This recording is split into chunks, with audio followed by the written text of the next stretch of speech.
তো সকাল সকাল চলে এসেছি ঘর পরিষ্কার করতে, কারণ হচ্ছে আজকে আমাদের বাড়িতে পুজো আছে তাই। আর পুজো হবে আমাদের রুমেই, তার জন্য খাট টাট খুলে তো দাদা ভাইয়েরা আমি পরিষ্কার করতে লেগে পড়েছি। তো দেখতে পাচ্ছ পরিষ্কার করে এখন আমি ঝাঁট ফাট দিয়ে দেবো, কারণ পুজো আরম্ভ হয়ে যাবে 3টের দিকে। তার জন্য এখন সকাল সকাল মেয়েকে স্কুলে দিয়ে এসে চা খেয়ে এখন দুজন নেমে পড়েছি কাজ করতে। তো চলো আজকে ভিডিওটা দেখতে থাকো।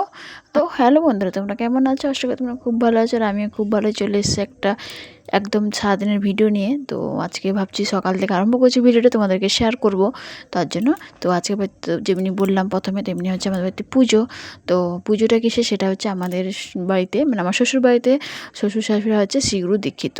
তার জন্য শিগগির যারা দীক্ষিত তারা জানবেই যে ওদের মাতৃসঙ্গ ভাতৃসঙ্গ প্রতি সপ্তাহে রবিবার আর বৃহস্পতিবার হয়। তো আজকে দিনটা ছিল বৃহস্পতিবার, তো আমাদের বাড়িতে হয় আজকে বৃহস্পতিবার, তাই আজকে হচ্ছে মাতৃসঙ্গ। তো দেখো এখন সঙ্গ আরম্ভ হয়ে গেছে, তোমরা দেখতে থাকো সঙ্গটা কেমন হয়।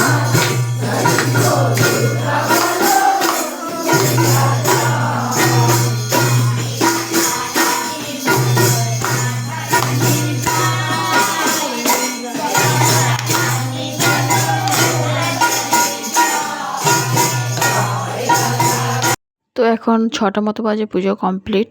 তো এখন প্রসাদ ওদেরকে দেওয়া হয়ে গেছে, মানে যারা পুজো করতে এসেছিলেন তারা প্রসাদ নিয়ে গেছেন। আর এখন দেখো প্রসাদ বলতে সাবু প্রসাদ আর ফল, তো এখন সবাইকে দেওয়া হচ্ছে প্রসাদ। আর আজকে ভিডিওটা এই পর্যন্ত, দেখা হচ্ছে নতুন একটা ভিডিওর সাথে। তো চলো এখন টাটা।